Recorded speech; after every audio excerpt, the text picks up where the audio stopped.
जम्मू कश्मीर में आज विधानसभा चुनाव का फर्स्ट फेज है और सिर्फ देश ही नहीं बल्कि पूरी दुनिया की नजर इस चुनाव पर टिकी है, क्योंकि जम्मू कश्मीर में एक दशक बाद, जी पिछली बार विधानसभा चुनाव जम्मू कश्मीर में 2014 में हुआ था, एक दशक बाद अब 2024 में विधानसभा चुनाव का जम्मू कश्मीर में आज वोटिंग के जरिए आगाज हो रहा है। 3 चरणों में वोटिंग होगी। अनुच्छेद 370 खत्म होने के बाद ये पहला मौका है जब जम्मू कश्मीर में विधानसभा चुनाव के लिए आज वोटिंग हो रही है। लिहाजा तमाम पुख्ता इंतजाम किए गए हैं और इसकी मेगा कवरेज आज दिन भर एबीपी न्यूज पर आप हमारे साथ देखेंगे। इसके लिए एबीपी न्यूज ने जम्मू कश्मीर से लेकर यहां स्टूडियो तक खास तैयारी की है। स्टूडियो में हमारे साथ 2 खास मेहमान मौजूद हैं। आइए पहले आपका उनसे परिचय करा देते हैं।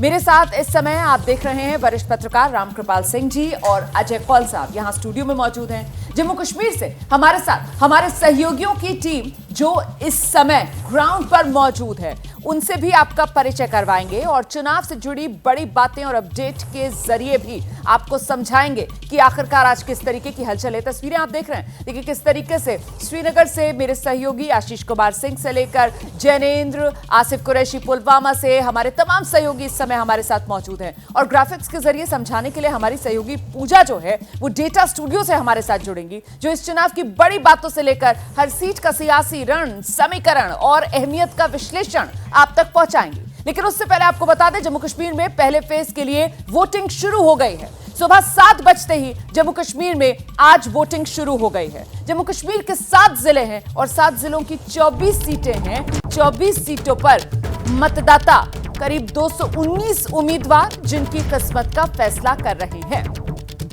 7 जिलों की 24 विधानसभा सीटों पर मतदान सुबह 7 बजे से लेकर शाम 6 बजे तक वोटिंग जारी रहेगी।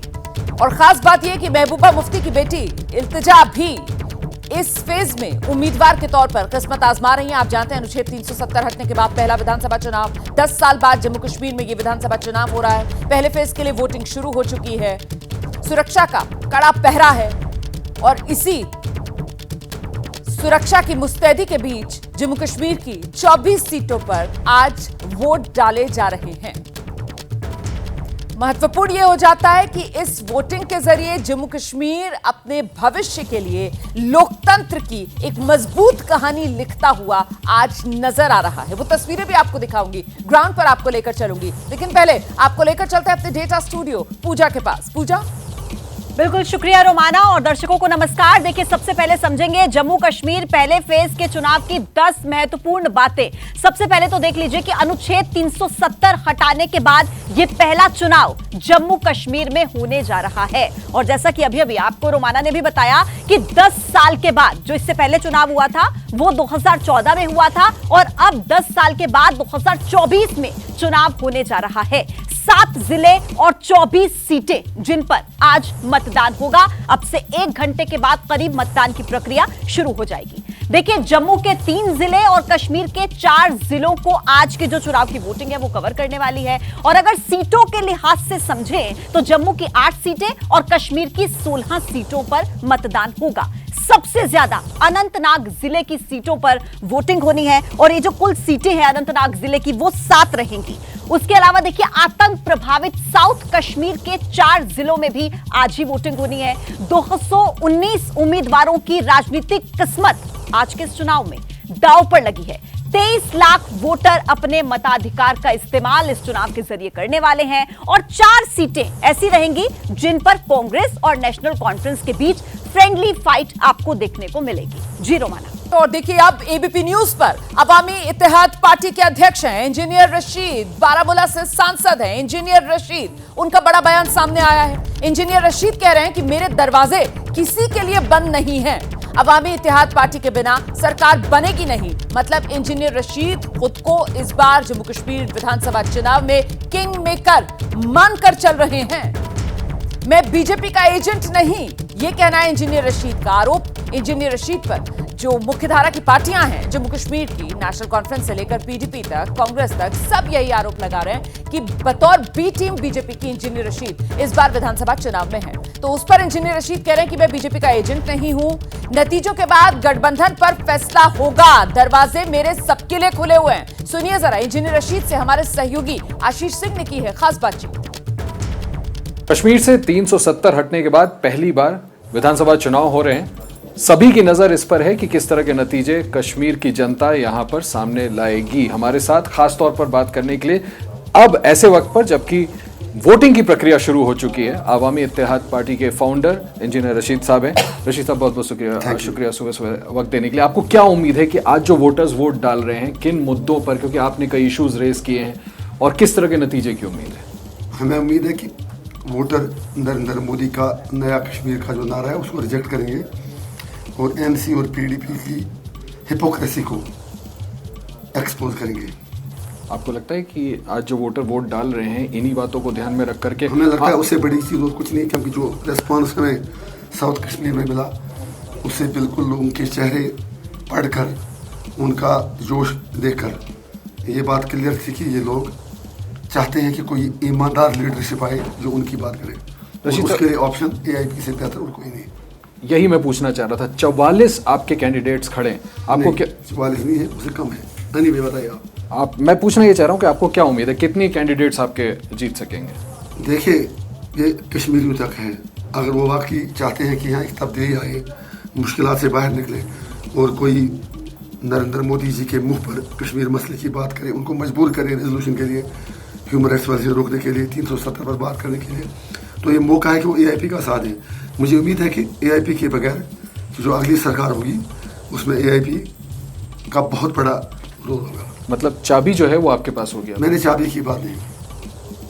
रशीद साहब, आप जैसे बीजेपी के बारे में आप कह रहे हैं कि 370 हो, चाहे नरेंद्र मोदी जी की पॉलिसीज हो, उल्टा ये आरोप आप पर लग रहा था कि आप बी टीम की तरह काम कर रहे हैं। क्या इस बात की कोई भी गुंजाइश है कि इंजीनियर रशीद चुनाव के बाद ऐसा कोई गुंजाइश बनती है तो बीजेपी के साथ जाए? इन गंदी बातों का, गंदे सवालों का मैं जवाब नहीं देना चाहता। 5.5 साल में जेल में मरता रहा, सर्जरी मेरी हुई, मुझे एमएलए से होकर बीजेपी ने टेररिस्ट बना दिया। मैं इतना गिर सकता हूँ? और जो कह रहे हैं वो खुद तो यहाँ मजे ले रहे थे 5 साल। वो एजेंट है बीजेपी के। मैं अपना स्टेचर इस सवाल का जवाब देकर उनके एलिगेशन का रिस्पॉन्ड करके लोअर नहीं करना चाहता। किस तरह की असेंबली देखते हैं आप रशीद साहब? किसकी सरकार बनती देख रहे हैं? मेरे लिए असेंबली एक सरकारी बकवास सब है। मेरा सिर्फ इतना मतलब है, कोई लोग सामने आए जो दिल्ली को बता दें कि तुम सिर्फ झूठ बोल रहे हो, तुमने कश्मीरी को जलील किया, हमसे सब कुछ छीना। सरकार कौन बनाए, क्या बनाए, कितने एमपी आए, कितने एमएलए आए? जब ये असेंबली फुल स्टेट हुड था, ये लोग तब कुछ नहीं कर पाए, आज क्या करेंगे? लेकिन एक चीज़ मुझे उम्मीद है कि अगर अच्छे एमएलए आए, अवामी इत्तेहाद पार्टी के अच्छी वॉइसेस आए जो मोदी के जुल्म के आगे खड़े हो सके, मैं उस परेशानी में हूँ। तो आप लीड करेंगे गवर्नमेंट सर, या सपोर्ट करने की स्थिति में? मैंने आपके सवाल का जवाब दिया। मेरे लिए वो चीज़ इंपॉर्टेंट है ही नहीं। उसके लिए 2-4 दिन वेट कीजिए। बस हो सकता है 3 तारीख तक मेरी बेल है। अगर मैं तिहाड़ में था तो फिर तिहाड़ से ही देखेंगे क्या करें। आपने तो इतनी बड़ी जीत हासिल की, उमर अब्दुल्ला साहब को 2,04,000 वोट से हराया। इसलिए मैं ये पूछना चाह रहा हूँ कि आपको उम्मीद है कि आपके जो कैंडिडेट्स आपने उतारे हैं इस चुनाव में, वो भी इस तरह से लार्जर मेजोरिटी ले आ पाएंगे? वेट कीजिए, ऐसा होगा कि दुनिया याद करेगा। सर, तो फिर एक आखिरी सवाल का जवाब दे दें। बीजेपी का जवाब आपने दे दिया कि आप जवाब नहीं देना चाहते। अगर ऐसी कोई गुंजाइश, कोई आंकड़े बनते हैं, नेशनल कॉन्फ्रेंस, कांग्रेस, पीडीपी, क्या इंजीनियर रशीद उस सरकार में शामिल हों? देखिए, मैं एक छोटा आदमी हूँ, मेरी ज़्यादा औकात नहीं है, मैं एक कॉमन आदमी हूँ। अब लोग इतना मुझ पर ट्रस्ट कर रहे हैं, I am thankful to them, और मैं उनको लेट डाउन नहीं करूँगा। अगर ऐसी परिस्थितियाँ आती हैं, मैंने ज़िंदगी में एक चीज़ की है, मैंने रेजिस्टेंस बहुत की है, लड़ा बहुत हूँ, लेकिन मैंने दरवाजे कभी किसी के लिए बंद नहीं किए।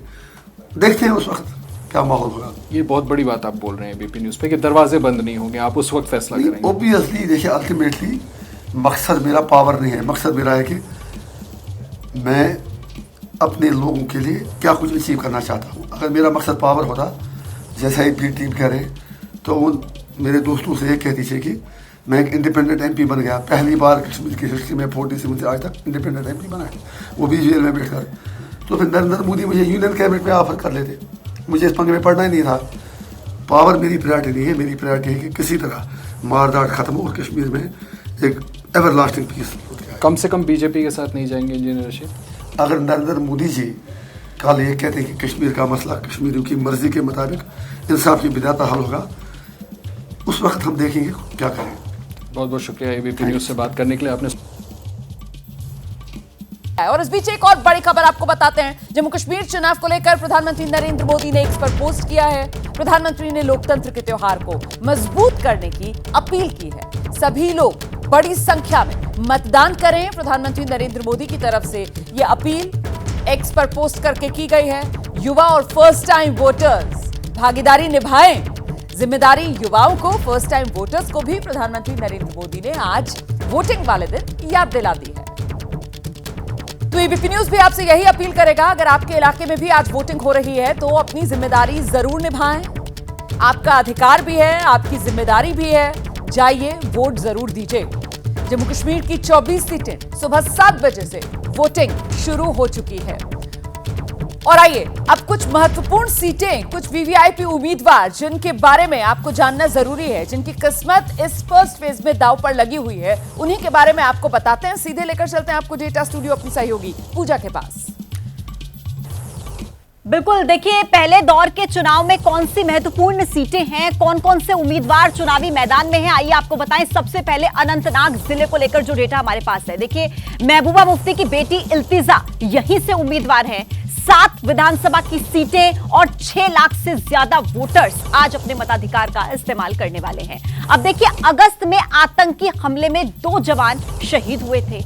लोकसभा चुनाव में नेशनल कॉन्फ्रेंस के अल्ताफ अहमद यहां से जीते थे, लेकिन अब इस बार चुनावी मैदान में बड़ा चेहरा भी है जो कि इल्तिजा का है। अब देखना होगा कि क्या रहेंगे आगे नतीजे। लेकिन आगे बढ़ते हुए जम्मू कश्मीर की 24 सीटों पर जो पहले चरण में वोटिंग होनी है, उसमें जो महत्वपूर्ण नाम है, वीआईपी उम्मीदवार हैं, वो आप जान लीजिए। सबसे पहले पूर्व सीएम महबूबा मुफ्ती की बेटी इल्तिजा मुफ्ती चुनावी मैदान में है। जो पहला नाम, पीडीपी से वो चुनाव लड़ रही है, महबूबा मुफ्ती की बेटी है इल्तिजा मुफ्ती, और वो इस वक्त चुनावी मैदान में है। इसके अलावा जो वीआईपी चेहरे हैं उनके बारे में भी आपको हम विस्तार से बताएंगे। लेकिन सबसे पहले जो आपने अनंतनाग के बारे में जाना, उसके बाद आगे बढ़ते हुए जम्मू कश्मीर बीजेपी के जो उपाध्यक्ष बीजेपी से हैं, उनका जो पहले दौर के वो भी वीआईपी उम्मीदवार हैं, और देखिए वो भी यहां से चुनाव लड़ रहे हैं। और अपने आप में बहुत ज्यादा महत्वपूर्ण हो जाता है नतीजों को समझना, जो कि 8 अक्टूबर को पता लगेंगे। लेकिन फाइट यहां पर तगड़ी देखने को मिलने वाली है। अब देखिए, कश्मीर घाटी में बीजेपी के स्टार कैंपेनर भी रहे हैं।